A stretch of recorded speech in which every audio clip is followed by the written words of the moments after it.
বেশি বেশি দরুদ পড়বে। কারণ আল্লাহ রাসূল বলছেন, মান নুসিয়া সালাতা আলাইয়া খাতিআ তারিকাল জান্নাহ, যে ব্যক্তিটা আমার উপরে দরুদ পড়তে ভুলে গেল, সে ব্যক্তিটা আসলে দরুদ পড়তে ভুললো না, সে ব্যক্তিটা জান্নাতের রাস্তাটাই ভুলে গেল। বলেন না নাউজুবিল্লাহ। দরুদ না পড়লে মুশকিল আছে না?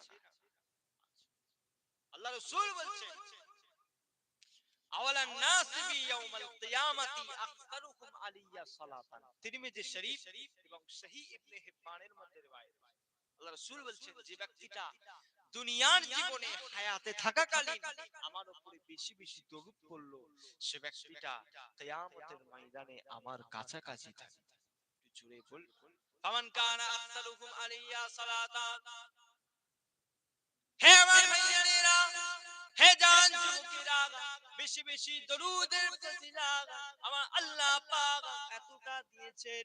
আওয়ালান নাসি ইয়াউমাল কিয়ামাতি আকতারুকুম আলাইয়া সালাতান, যে ব্যক্তিটা দুনিয়ার জীবনে সবচেয়ে বেশি আমার উপরে দরুদ পড়লো, সে ব্যক্তিটা কিয়ামতের ময়দানে আমার কাছাকাছি থাকবে।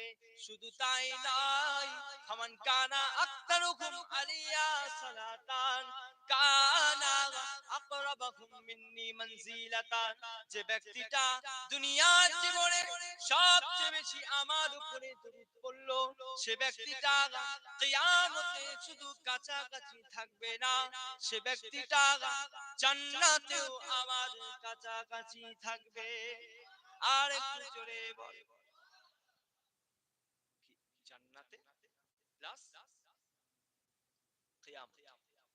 হুজুর পাকের কাছাকাছি থাকলে লাভ আছে না লস? তাহলে বলে আমরা দুরূদ পড়ি, আমরা পড়ি যে, কিন্তু উম্মতে মুহাম্মদ বলতে তো ছাড়ি না, তাই তো না? হুজুরের উম্মত বলতে ছাড়ি না, কিন্তু হুজুর পাকের উপরে দরুদ পড়তেই ভুলে যায়। খবরদার ভাইজান, একটু বেশি বেশি আমাদের দরুদ পড়তে হবে। বলেন না ইনশাআল্লাহ? একটু জোরে বলেন না ইনশাআল্লাহ? কম করে প্রত্যেকদিন প্রত্যেকটা মানুষের আমাদের ভুল